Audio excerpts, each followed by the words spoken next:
बेरोजगारी का भारतीय लोकतंत्र पर क्या क्या प्रभाव हो सकता है, आज उसके बारे में बात करेंगे। हम भारतीय लोकतंत्र की चुनौतियां देख चुके हैं, ये 4 पॉइंट थे, हमने करा दिए हैं। लास्ट पॉइंट पे बचे हैं, लास्ट पॉइंट पे चल रहे हैं हम। इसका भी मैंने बेरोजगारी के क्या कारण हो सकते हैं उसके बारे में बता दिया। आज मैं इसके प्रभाव देखने वाला हूं कि भारतीय लोकतंत्र पर बेरोजगारी के क्या प्रभाव पड़ सकते हैं, इसके बारे में बात करेंगे।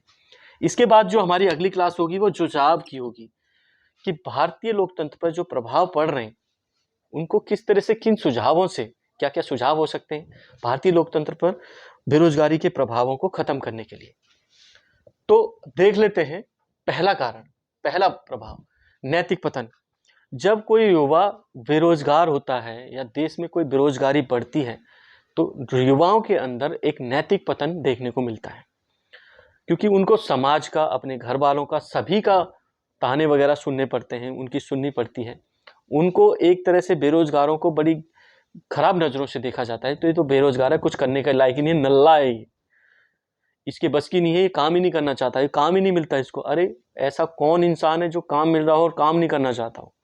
कुछ कंडीशंस अलग हो सकती हैं, लेकिन बेरोजगारी उसके लिए एक बहुत बड़ा नैतिक पतन का कारण बनता है। जो बंदा बेरोजगार है उसको ज्यादा परेशान नहीं करना चाहिए। अगर जानते हो कि हाँ ये कर सकता है या करना चाहता है लेकिन फिर भी उसको काम नहीं मिल रहा है, तो उसमें उसकी कोई गलती नहीं है। अगर फिर भी उसको परेशान किया जाएगा तो उसका क्या होगा, एक नैतिक पतन होना स्टार्ट कर देगा, उसका मानसिक जो पतन है वो होना स्टार्ट हो जाएगा। उससे क्या होगा, उसके अंदर हीन भावना आएंगी, इससे बहुत दिक्कतें आएंगी, काफी दिक्कतें आ सकती हैं। अगला अगला क्या प्रभाव पड़ सकता है, हिंसात्मक आंदोलन का जन्म हो सकता है। जब बेरोजगारी बढ़ेगी तो बहुत सारे लोगों में एक तरह से हीन भावनाएं आती हैं कि हम तो बेरोजगार हैं, सरकार हमारे लिए कुछ नहीं कर रही है।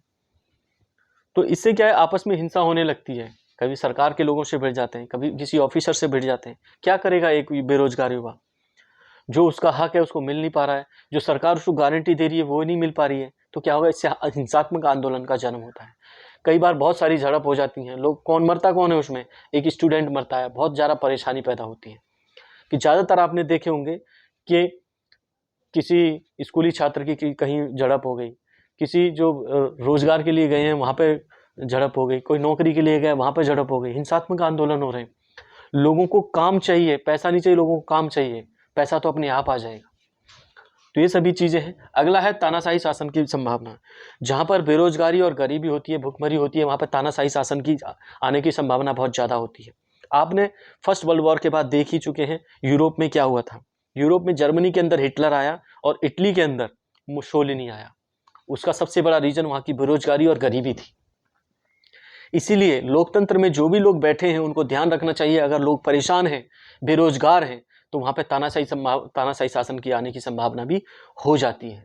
क्यों? क्योंकि लोगों को रोजगार चाहिए। अगर कोई खड़े होकर भाषण दे देना कि मैं आपको रोजगार दूंगा, गरीबी से निकाल लूंगा, तो लोग एक सेकंड में उसको वोट देते हैं और उसके शासन में लेके आ जाए। तो हमको ध्यान रखना चाहिए इस चीज का, कि हमको इस तरह से बैलेंस बनाना चाहिए कि लोगों को बेरोजगारी का जो दर्द है वो ज्यादा ना झेलना पड़े। इस तरह से बैलेंस बनाओ कि लोग बेरोजगारी से ऊपर निकलें, उनको काम मिले। आप एक तबके को तो आप अमीर बनाते जा रहे हो, उसको पूरा सपोर्ट दे जा रहे हो, जहाँ पे वो गरीब है वो उसके लिए कुछ करना ही नहीं चाह रहे। अरे सारी पॉलिसी आपकी रखी रह जाती हैं, क्या कर रही है पॉलिसी?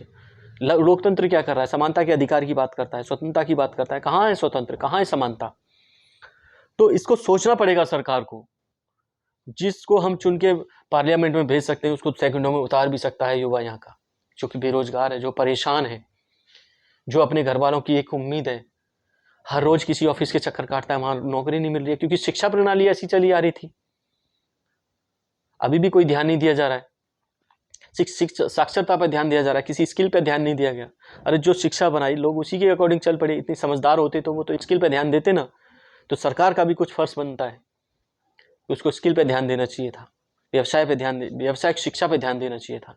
तो ये तो हो सकता है, कभी भी हो सकता है। तानाशाही शासन की संभावना कभी भी आ सकती है अगर ध्यान नहीं दिया जाए। लोकतंत्र ऐसे ही खत्म हो जाते हैं। जहाँ बेरोजगारी है वहाँ काय का लोकतंत्र? वहाँ तो हर चीज की समानता की बात होती है। वहाँ जब है ही नहीं तो वहाँ पे तो इस चीज का फायदा कोई भी उठा सकता है, तानाशाही शासन आ सकता है। अगला है गरीबी को बढ़ावा। जब बेरोजगारी होगी तो गरीबी भी तो अपने आप होगी। जब लोगों के पास रोजगार नहीं होता तो क्या होता है, गरीबी बढ़ती चली जाती है। जब गरीबी बढ़ेगी तो वो ऐसे साधनों में संलिप्त हो जाता है जिसकी वो सोचता भी नहीं है कभी। रोजगार नहीं है इंसान के पास, रोजगार छीनते जा रहे हैं, सरकार मजे में है। ये नहीं कि कुछ आर्थिक सहायता दे दी जाए लोगों को, उससे क्या होगा, एक मनी का फ्लो बन जाएगा, कैपिटल का फ्लो बन जाएगा। सरकार ने दिया, वही उसने किसी पे खर्च कर दिया, फिर से सरकार के पास पहुंच गया। ये एक फ्लो बन जाएगा जिससे सरकार को समझ में नहीं आ रहा है, सिर्फ अपने बारे में सोची जा रही है। खर्चे हैं, मैं मानता हूँ बहुत सारे खर्चे हैं, आमदनी से ज़्यादा खर्चे हैं, लेकिन ध्यान तो देना पड़ेगा ना। खर्चे के में चलते रहे तो किसी दिन सरकार को ही पलट डालेगी युवा शक्ति। तो सोचना पड़ेगा, गरीबी को भी बढ़ावा मिल रहा है इससे। तो ये थे हमारे बेरोजगारी का भारतीय लोकतंत्र पर क्या क्या प्रभाव पड़ सकते हैं।